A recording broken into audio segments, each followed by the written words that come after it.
et bienvenue dans ce nouveau live. Je suis Marine Hilario, journaliste à l'Étudiant et ce soir nous allons parler de la phase d'admission de Parcoursup qui démarre demain à 19 h. Et pour cela, j'accueille Jérôme Teillard qui est chef de projet Parcoursup au ministère de l'Enseignement supérieur. Bonjour Jérôme. Bonjour. Merci d'avoir accepté notre invitation pour parler de cette nouvelle phase. Avec plaisir. Donc le but de ce live, c'est de répondre à vos questions. Alors surtout, n'hésitez pas à nous les poser directement dans le chat. Alors Jérôme, cette phase commence donc demain, donc voilà, ça va démarrer. L'étudiant s'est intéressé un peu à savoir ce que les jeunes pensaient justement de la plateforme Parcoursup, puisque nous avons sorti notre baromètre de confiance des jeunes dans l'avenir. Et il ressort globalement que les jeunes trouvent cette plateforme claire, riche d'informations, simple d'utilisation. Mais on a aussi remarqué qu'il y avait 76% des jeunes qui ont répondu à notre baromètre qui pensent qu'elle ne permet pas un accès équitable à l'enseignement supérieur. Alors, comment est-ce qu'on peut expliquer ce chiffre ? Écoutez, moi je trouve qu'il y a peut-être un malentendu à la base. Il y a souvent dans les rumeurs qui circulent autour de Parcoursup l'idée que c'est Parcoursup qui fait le classement, l'idée que c'est Parcoursup qui décide de l'avenir des jeunes. Et je veux le redire à tous ceux qui nous écoutent, c'est faux. Parcoursup récupère, vous présente l'information, c'est ce que visiblement les candidats trouvent satisfaisant. Je pense qu'ils ont aussi, et je l'ai noté moi, trouvé que l'accompagnement s'améliore, et je pense que c'est une bonne chose parce que ça va avec la dynamique de Parcoursup. Et puis ensuite, nous recueillons leur candidature et nous le donnons aux formations d'accueil qui examinent les dossiers, vont nous rendre des classements que nous allons porter à votre connaissance finalement à partir de demain, 19 h. Et donc ça n'est pas Parcoursup qui fait le classement. Et puis, il y a sans doute aussi quelque chose sur lequel nous devons aussi encore travailler sur la pédagogie, c'est Parcoursup donne des priorités d'accès pour les lycéens boursiers, pour les lycéens professionnels pour accéder au BTS parce qu'ils y réussissent mieux, pour les lycéens technologiques dans les IUT parce qu'ils y réussissent mieux. Et peut-être que certains, en fait, doutent du fait qu'on ait cette politique volontariste pour les accompagner. C'est une réalité, ça a progressé depuis, mais voilà, il faut encore travailler, expliquer. Et puis, je salue, moi, il y a des candidats qui sont exigeants. J'allais dire, moi, je préfère des candidats exigeants que des candidats indifférents. Donc, nous travaillons avec eux chaque année pour améliorer. Cette année, nous avons fait à la fois des améliorations sur la transparence, sur les informations disponibles, en renouvelant complètement les fiches formation de Parcoursup, et sans doute votre baromètre en témoigne. Mais il y a aussi un travail à faire avec les formations d'accueil. C'est leur responsabilité. Et je rappelle à tous les candidats, Parcoursup garantit aussi un droit à l'information. Vous avez le droit, si vous n'êtes pas retenu, de demander à la formation. Parcoursup vous permet d'accéder à ce droit en vous donnant l'information qui je saisis lorsque je veux poser des questions. Et c'est un droit que vous avez. Et moi, je suis là aussi pour faire en sorte que vous puissiez l'exercer. Donc voilà, il y a une forme de malentendu. Sans doute qu'aussi, vous savez, le Covid a créé aussi beaucoup de troubles.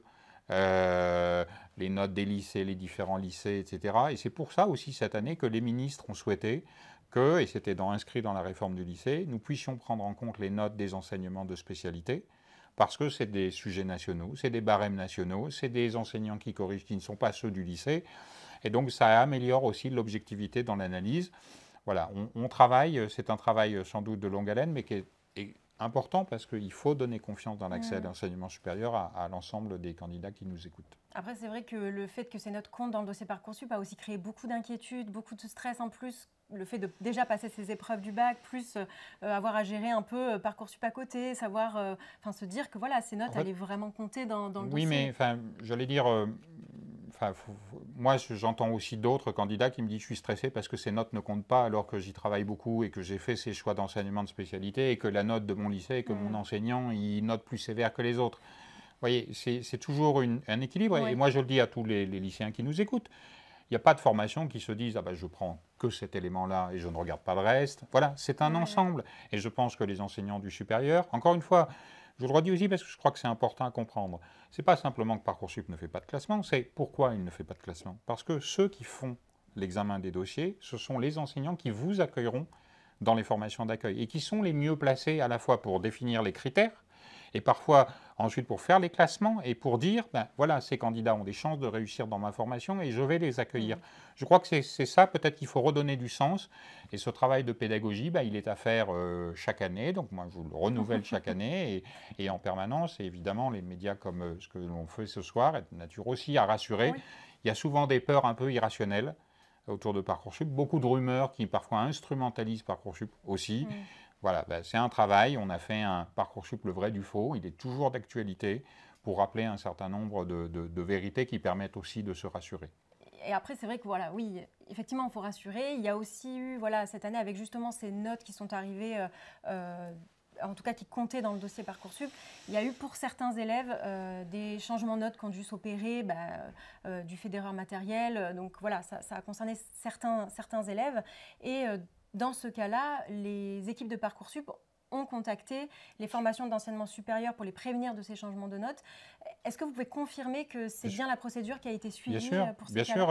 Alors, ce n'est pas Parcoursup qui évalue les notes et qui fait les notes. Donc, c'est très important que lorsqu'il y a eu une erreur matérielle identifiée par un candidat, c'est d'abord au service du rectorat chargé de l'examen des concours, des examens et concours que ce dossier, cette question a été analysée. Et lorsque la note devait être modifiée, eh bien, les équipes de Parcoursup en ont été informées et elles se sont adressées aux formations pour lesquelles le candidat concerné avait formulé des vœux pour leur signaler la modification de note. Et bien sûr, dans le cadre de la phase d'admission, toutes les équipes des académies ont bien sûr identifié les candidats concernés et suivront leur dossier pour voir. Voilà. Je crois qu'il faut aussi rassurer là. Puis je le dis aussi pour répondre à la question tout à l'heure, vous savez, Parcoursup, c'est des gens comme vous et moi. Moi, j'ai aussi des gens de l'équipe Parcoursup qui ont leurs enfants sur Parcoursup. Donc, vous voyez, on ne travaille pas que dans l'absolu comme ça, de manière théorique. C'est aussi des gens, des vrais, enfin, on en a, et qui sont aussi soucieux que le service soit rendu comme vous, qui sont aussi exigeants comme vous, et qui participent aussi à améliorer progressivement cette plateforme pour qu'elle réponde à vos attentes, et puis surtout que vous puissiez avoir la bonne information au bon moment pour choisir, parce que cette phase d'admission dont on va discuter maintenant, c'est bien une phase pour choisir dans quelle formation vous ferez vos études à partir de la rentrée. Exactement. Donc là, on va essayer effectivement de répondre à vos questions, de vous rassurer si besoin sur tous les points qui vous chiffonnent. Donc n'hésitez pas à nous poser toutes vos questions. Là, concrètement, qu'est-ce qui va se passer demain soir à partir de 19h ? Alors, à partir de 19h, les réponses aux vœux que vous avez formulés au mois de mars, que vous avez confirmés au mois d'avril, vous aurez ces réponses sur toutes les formations. Alors, je le précise parce que vous serez sans doute très nombreux à vous connecter en fin de journée demain soir. Eh bien, dans un premier temps, pour l'essentiel des candidats, vous verrez vos résultats en mode consultation sans avoir à agir. Et lorsqu'il y aura un peu moins de monde sur la plateforme, eh bien, chacun pourra à nouveau agir. Mais pourquoi on le fait ? On le fait pour éviter un engorgement, évidemment, mais on le fait aussi parce que, je répète, il n'y a aucune urgence à agir dès demain soir. Vous avez, lorsque vous recevez des propositions d'admission, vous aurez un délai. Pour toute proposition qui est reçue demain soir, ça sera dimanche 4 juin, 23h59. Donc, vous voyez, vous avez le temps. Et si on a prévu jusqu'à dimanche, c'est que pour que vous ayez à la fois le temps d'avoir un échange en famille, parce que c'est important, et les familles, on l'a vu dans votre baromètre, c'est le conseil aussi, et c'est tout à fait légitime. Et puis, c'est aussi un temps d'échange avec vos professeurs. Et les ministres, Sylvie Retailleau et Papa Ndiaye, ont demandé aux proviseurs d'organiser des temps d'échange avec professeurs principaux, élèves, aussi bien le vendredi 2 juin, aussi bien le lundi 5 juin, et donc de sorte que vous ayez un peu cette alternance d'avis qui vous permet de formuler votre choix, en quelque sorte, et de l'exercer sur Parcoursup. Et alors justement, la phase d'admission qui démarre demain, la phase principale, elle va se terminer le 7 juillet. Ça a été avancé en fait de quelques jours. Est-ce que vous pouvez nous expliquer rapidement pour quelles raisons vous avez avancé la fin de cette phase d'une semaine ? Qu'est-ce que ça change ? Est-ce que ça change quelque chose pour les lycéens ? Alors, je crois qu'il y avait une demande qui s'exprime que la phase d'admission soit plus courte parce que ça réduit le sentiment d'attente ou le sentiment de stress que certains peuvent ressentir. Je rappelle, la phase d'admission, elle durait 108 jours. Lorsqu'on était en 2018, elle dure 37 jours. En 2023. Donc il y a eu un effort de réduction, ça veut dire une accélération et des améliorations que l'on fait sur la plateforme de manière à ce qu'elle apporte des réponses plus rapidement à plus de candidats. Et puis, terminer le 7 juillet, c'est terminer en même temps que la fin de l'année scolaire. C'est symbolique, je crois que c'est important. Et puis ça ménage aussi le temps que chaque candidat qui aura ses propositions et aura formulé ses choix avant le 7 juillet, puisse ensuite aller s'inscrire et puis trouver le cas échéant un logement, parce qu'on sait que c'est une problématique importante. Et donc, plus vous vous inscrivez tôt, plus vous stabilisez les listes pour les enseignants aussi, qui ont besoin de stabiliser leurs listes pour préparer l'entrée, plus ça laisse aux jeunes et à leurs parents le temps de rechercher un logement. Et je rappelle aussi, pour ceux qui ont demandé les bourses sur critères sociaux de l'enseignement supérieur, quand vous êtes inscrit en juillet, ça permet de garantir que le premier versement, il sera versé à la fin du mois d'août. Et ça peut être extrêmement utile lorsque on a des frais liés à un déménagement, liés à des frais de rentrée, comme certains d'entre vous en auront évidemment. Donc une manière en tout cas d'être fixé plus rapidement pour vous, en fait, pour savoir rapidement où est-ce que vous irez l'année prochaine. On a une question d'Héloïse qui demande à quelle heure ce sera actualisé tous les matins, mais à quelle heure du coup? Alors, je ne veux pas répondre sur une heure parce que ce n'est pas ça l'enjeu. L'enjeu, c'est de se dire que c'est tous les matins, avant le début des cours. Okay. Voilà.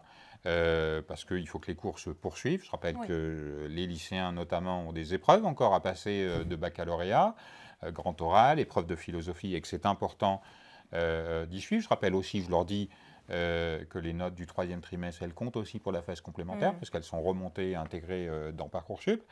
Et puis, ce qui compte peut-être aussi pour dire à Héloïse, c'est que l'actualisation, c'est une seule fois par jour. Donc ça ne sert à rien de regarder 10 fois, voilà, et en se disant je deviens addict à Parcoursup. Enfin, non, même moi je ne le suis pas, vous voyez. Et la deuxième chose, c'est peut-être aussi de dire, à chaque fois qu'on a une proposition d'admission, elle n'arrive pas par surprise, on est prévenu. On reçoit un message, on reçoit une alerte SMS, un message sur son mail, un message dans la messagerie intégrée de Parcoursup. Et puis je le dis parce qu'il y a peut-être des parents qui sont avec nous ce soir. Eh bien, lorsqu'ils ont rentré leurs coordonnées sur Parcoursup dans le dossier de leur enfant, ils sont aussi alertés et ils peuvent encore le faire maintenant s'ils ne l'avaient pas fait. Donc moi, je vous encourage parce que l'expérience me conduit à dire que quand il y a une date limite à respecter, et il y en a sur Parcoursup, que maman, papa ou le candidat lui-même mettent un post-it sur le frigo, sur la table d'entrée, sur la porte, je n'en sais rien, chacun fait comme il le sent, mais en tout cas, que d'être plusieurs à se rappeler d'une échéance, c'est aussi important. Alors justement, on a Jade qui nous demande, on recevra les propositions par message ou par mail, mais en fait, ce n'est pas les propositions qu'on reçoit par mail. Vous recevez une alerte de Parcoursup qui vous dit « vous avez reçu une proposition » et ensuite vous allez dans votre dossier et dans votre dossier, ensuite vous voyez la date limite pour répondre et vous voyez les choix qui vous sont proposés de réponse. Je le dis aussi parce que ça permet de signaler. Cette année, les interfaces du site ont été revues, modernisées. Cela permet que le site soit entièrement compatible mobile. Mais le petit conseil que je donne aux candidats, c'est bien de consulter sur mobile. Si vous avez l'occasion, au moment où vous faites des choix, de le faire derrière votre ordinateur, c'est sans doute plus serein. Et vous évitez d'être plus au calme. Parce que, encore une fois, c'est des choix que vous faites. C'est bien ce qu'on vous demande dans cette phase d'admission. Donc prenez le temps. Vous avez le temps, même s'il y a des délais, on y reviendra peut-être.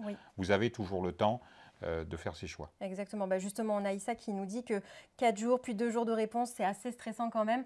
C'est vrai que les délais, ils ont été un peu raccourcis, donc peut-être aussi ce qui permet effectivement d'accélérer cette phase principale d'admission, mais quelque part, ça stresse quand même a priori. Alors, oui, mais qu'est-ce qui ne stresse pas aujourd'hui? Ce mot est utilisé pour tout, et donc moi peut-être je voudrais revenir sur le fond de l'observation qu'a Issa, puis je peux comprendre. La question du choix, en fait, ce n'est pas celle au moment où vous recevez une proposition d'admission. Et peut-être le conseil que je peux donner, moi, à Issa, ce soir, c'est de réfléchir maintenant. Elle a fait des vœux au mois d'avril, elle les a confirmés. Si elle reçoit des réponses, qu'est-ce qu'elle choisit? Puisque l'objectif, de toute façon, de cette phase d'émission, c'est de choisir. Enfin, il n'y a pas de mystère. Et donc, je crois que c'est important qu'elle puisse se préparer. Si elle a des propositions d'admission, elle aura à répondre. Le délai est suffisant. Nous, on l'a fait aussi en travaillant avec les lycéens, avec les parents d'élèves également. Je crois que nous mettons des alertes. L'objectif n'est pas d'éliminer quelques-uns, je veux dire, c'est pas ça le sens. Mais en ayant des délais plus courts, eh bien, ça permet aussi aux autres, ça libère des places et ça permet à plus de candidats d'avoir proposition. Et puis, l'expérience que j'ai aussi, parce qu'il faut le dire, c'est qu'il y a parfois des choix, quand on n'est pas capable de le faire en 2 jours, en 15 jours, on ne serait peut-être pas capable de les faire non plus. Donc, il y a un moment donné, vous savez, il faut, l'objectif, c'est pour ça que je le dis un peu de manière formelle, mais c'est l'objectif de cette phase d'admission, c'est de choisir. Voilà, et donc vous avez attendu, et vous nous avez dit c'est long d'attendre. Voilà, maintenant on arrive à la phase de choix. qui vous est destiné. Et encore une fois, vous n'êtes pas tout seul, vous serez accompagné. Oui, c'est ça. Donc surtout, voilà, il ne faut pas se précipiter, mais à la fois, il faut rester quand même concentré sur cette procédure qui tourne. Hein. Donc voilà, essayer de trouver un juste milieu et effectivement de ne pas se stresser outre mesure sur ces délais. Vous avez quand même le temps pour y répondre. Et donc, on a également une question donc, sur les différents vœux, donc, les différentes propositions qu'on va pouvoir recevoir. Donc, effectivement, vous allez pouvoir recevoir un oui, un non, peut-être, un oui si, être sur liste d'attente. Concrètement, sur les vœux où on a une proposition d'admission, comment ça se passe? Est-ce qu'on doit donc y répondre? Est-ce que si on en a plusieurs, on peut en garder plusieurs? On doit forcément... Alors, je vais essayer de faire des petites présentations un peu schématiques et puis pour répondre sans doute à plusieurs questions qui doivent se présenter à vous. Première situation, j'ai une proposition d'admission et puis j'ai des vœux qui sont en attente parce que je suis en liste d'attente. Eh bien, cette proposition, vous avez le choix soit de l'accepter définitivement parce que c'est votre vœu préféré et finalement, les autres vœux en attente, ils ne vous intéressent plus. Et à ce moment-là, la prochaine étape pour vous, c'est les résultats du baccalauréat et puis l'inscription. Et donc, Parcoursup, c'est presque fini. Vous avez aussi la possibilité, parce qu'un de vos vœux en attente est votre vœu préféré, et vous souhaitez le garder. Et Parcoursup vous garantit cette possibilité de le conserver pendant tout le long de la phase principale d'admission. Je crois que c'est important à rappeler.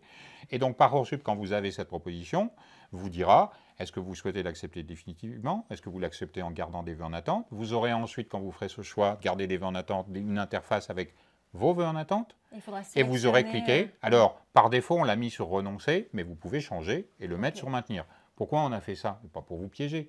C'est simplement que si je le mettais sur maintenir, tout le monde maintiendrait tout le temps.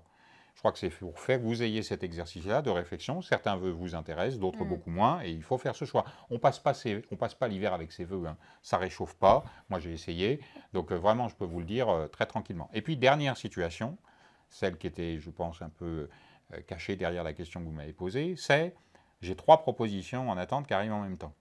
Est-ce que je peux en accepter une puis garder les 2 autres? La réponse est non, parce qu'autrement, personne ne fait jamais de choix. Vous ne pouvez, voyez, comme moi aujourd'hui, je ne suis assis que sur une chaise et pas sur 2.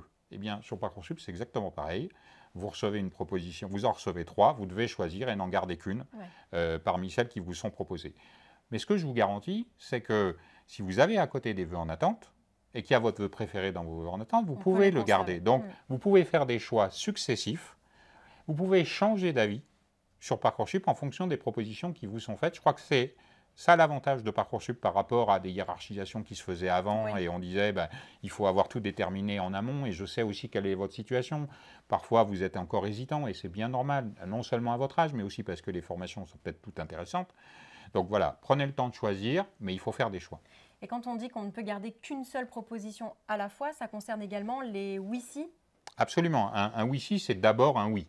Je pense qu'il faut l'interpréter comme ça. C'est simplement une formation, une réponse que peuvent vous faire les universités lorsqu'elle a étudié votre dossier et qu'elle a considéré qu'elle vous accepte, mais que vous aurez besoin de renforcement, soit disciplinaire, soit méthodologique, pour réussir. Parce que, encore une fois, on ne l'a pas encore dit, mais Parcoursup, ce n'est pas un objectif en soi. L'objectif, c'est de vous permettre d'accéder aux formations qui vous permettent de faire votre projet de parcours d'études et de réussir. Donc c'est ça l'important.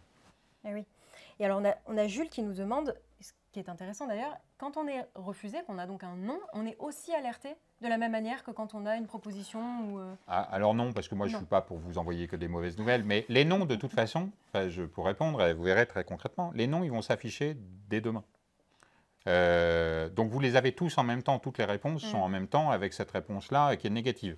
Et pour aller plus loin peut-être que la question posée, mais comme ça permet d'aller d'expliciter, en face de chaque nom, vous aurez la possibilité de télécharger la notification qui est celle de l'établissement de formation. Et vous avez le droit, c'est ce que je disais tout à l'heure, Parcoursup vous garantit le droit à l'information. Exactement, de contacter pour lui demander quelle raison exactement, pourquoi je n'ai pas été pris. Et je crois que c'est parfois aussi un travail que l'on fait sur soi-même, comprendre pour mieux accepter.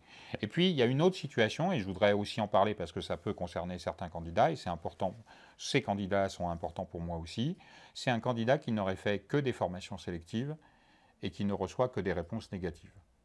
Et bien, dans ce cas-là, dès vendredi matin, nous lui écrirons. Pour les lycéens, les étudiants, nous les contacterons par téléphone aussi, par les équipes Parcoursup, de manière à leur proposer un accompagnement dans leur établissement. Parce que l'objectif, c'est pas fini. vous ne pouvez pas nous dire ben, c'est désespéré, j'ai Oui. rien eu et il n'y a plus d'avenir pour moi. Ben non, là, nous, on est là pour vous accompagner.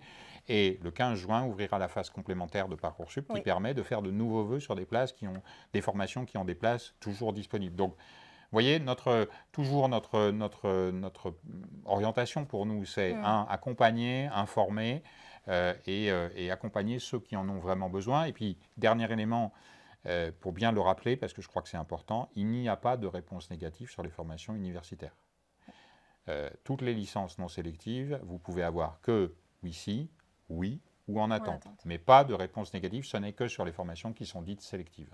En tout cas, on a répondu à une question de Maëlle, du coup, qui demandait comment faire quand on est refusé dans tous nos vœux. Donc, effectivement, pas de panique. Vous allez être contacté par les équipes donc, de Parcoursup et vous pouvez aussi vous-même recontacter votre établissement pour solliciter un accompagnement, demander conseil.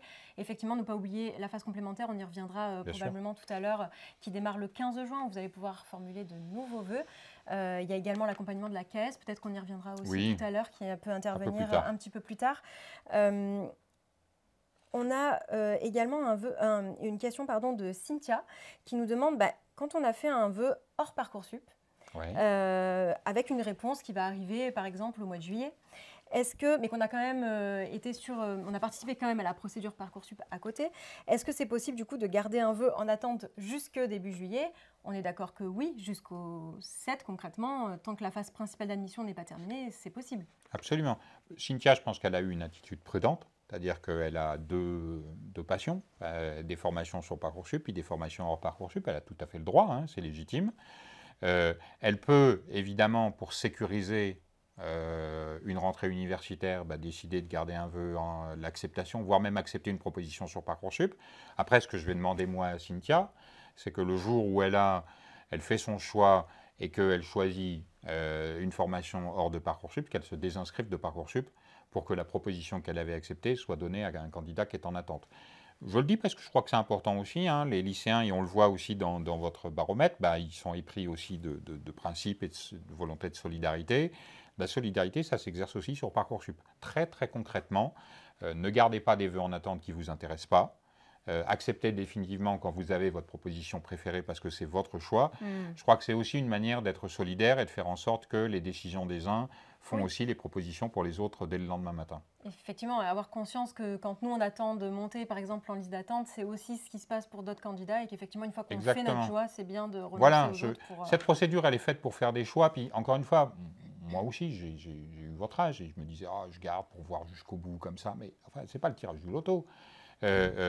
Ce que l'on fait, c'est vraiment vous permettre de faire des choix, de choisir, et puis quand vous avez choisi, finalement, vous renoncez à vos autres vœux en attente. Vraiment, ça sera des propositions. Puis même, vous vous sécuriserez vous-même. Enfin, vous préparez votre rentrée. Je crois que c'est ça l'enjeu pour devenir étudiant à partir de la rentrée prochaine.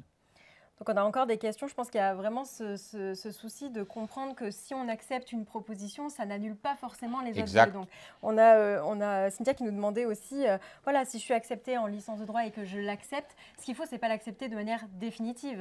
Donc c'est sur ça, je pense qu'il faut être vigilant sur la plateforme. Ça et je le redis, sur la plateforme, il y a des petites vidéos. Plutôt très bien faites et qui permettent vraiment de comprendre ce processus-là. Parcoursup ne vous demande pas de faire un choix définitif dès demain. Vous avez à choisir, mais vous pouvez choisir et garder des vœux en attente si vous avez votre vœu préféré et attendre que cette vœu en attente devienne une proposition d'admission. Et à ce moment-là, vous pourrez changer, remplacer la licence de droit par une licence d'éco-génie-gestion, par exemple, dans une autre université ou dans la même université. Voilà, nous prenons en compte finalement cette situation dans laquelle vous avez plusieurs désirs finalement. C'est pour ça que c'est aussi important en amont du début de cette phase d'admission de vous reposer vous-même ces questions. Finalement, dans ce que j'ai formulé au mois d'avril, qu'est-ce que je préfère?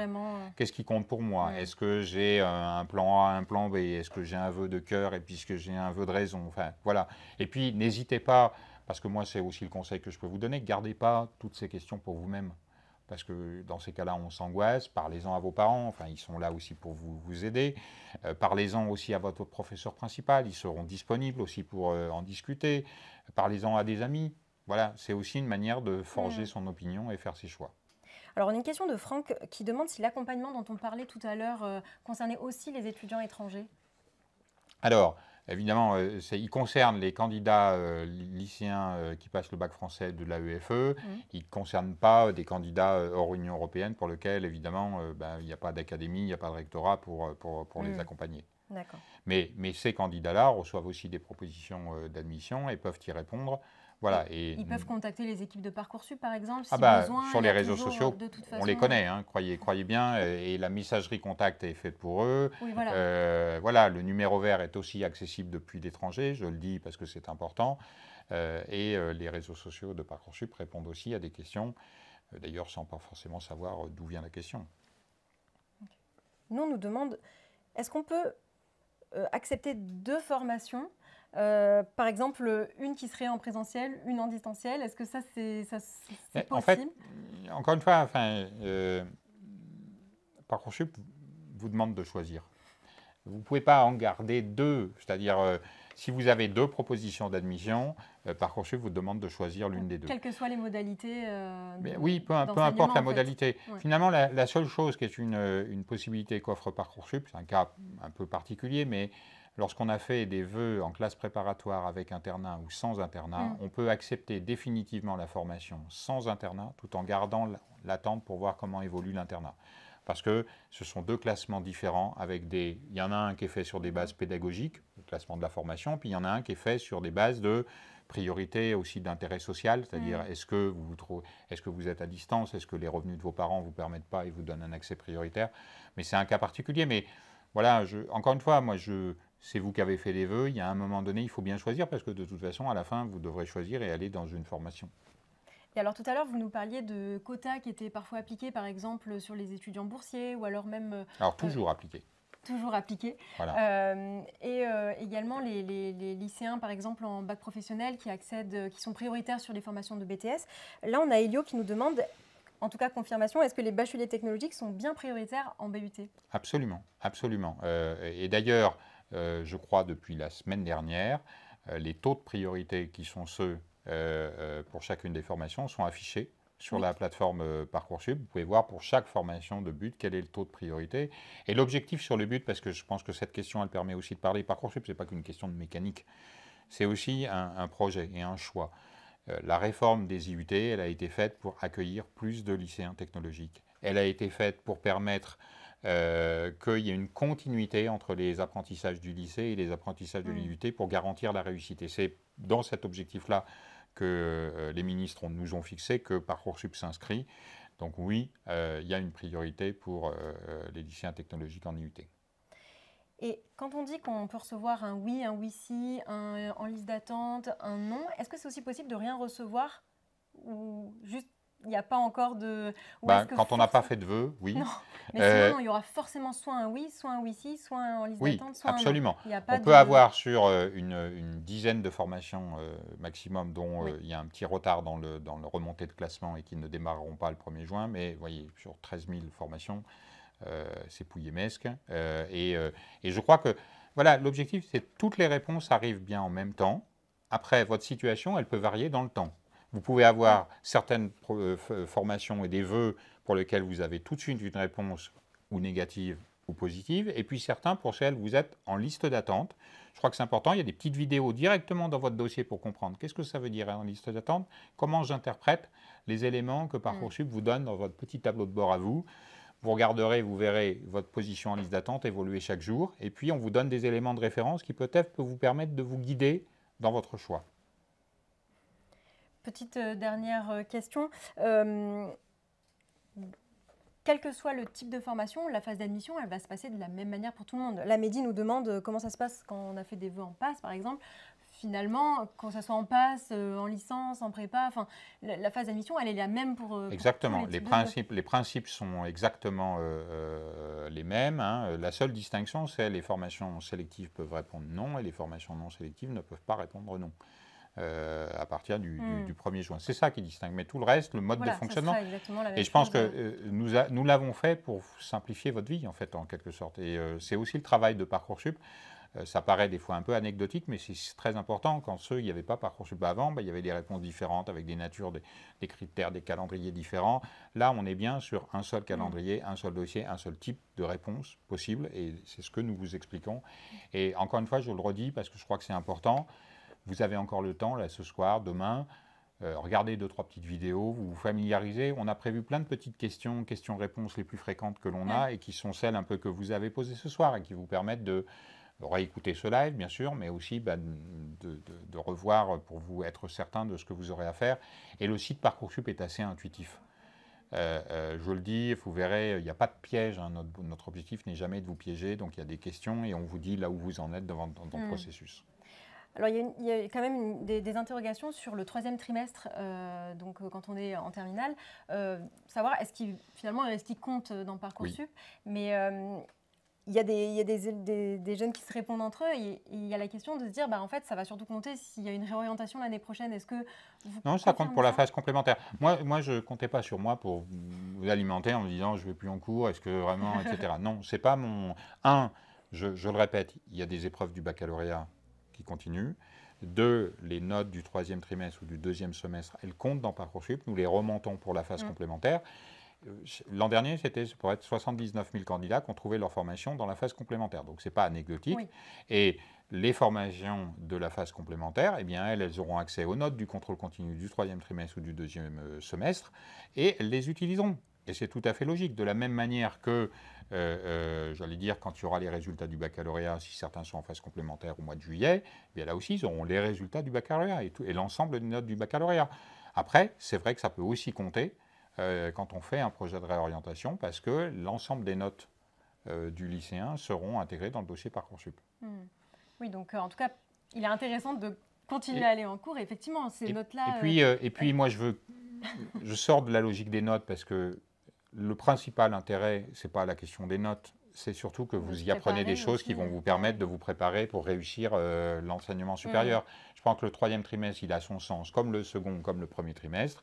Il est là pour vous permettre d'approfondir vos enseignements et de vous préparer du mieux possible à votre poursuite d'études dans le supérieur. Donc là, le live va bientôt toucher à sa fin, mais vraiment une toute dernière question. Quand on a demandé une formation d'apprentissage et qu'on n'a pas encore d'employeur, comment faire? Est-ce qu'il y a un accompagnement qui existe aussi? Alors, l'essentiel des candidats en apprentissage ont une phrase du genre retenue sous réserve de contrat. Exactement. C'est le principe sur Parcoursup. Ça veut dire que le CFA dans lequel vous avez postulé, il a bien retenu votre candidature, mais que maintenant, il faut trouver un employeur d'apprenti. Oui. Le premier accompagnant de votre démarche de poursuivre, ça doit être le CFA. Donc, contactez-le, prenez ce contact. Vous avez aussi directement dans votre dossier Parcoursup un accès au site qu'on appelle la bonne alternance, mis en place par le ministère du Travail, et qui vous permet d'identifier un certain nombre d'employeurs qui recrutent des apprentis. Je rappelle que les employeurs d'apprentis ont des aides publiques qui sont maintenues toute la durée du quinquennat, donc ils ont de la visibilité sur l'embauche des jeunes en apprentissage. Et puis peut-être un petit conseil. Vous pouvez, vous êtes nombreux, je le sais, à avoir fait à la fois, peut-être des fois même pour la même formation, le vœu sous statut étudiant et le vœu en apprentissage. Eh bien, sécurisez votre situation de rentrée, acceptez la proposition sous statut étudiant, et puis vous prenez le temps de rechercher un employeur. Si vous trouvez un employeur, vous acceptez la proposition en apprentissage, puis ensuite vous me rendez la proposition sous statut étudiant. Voilà, ça peut aussi fonctionner comme ça. Oui, oui.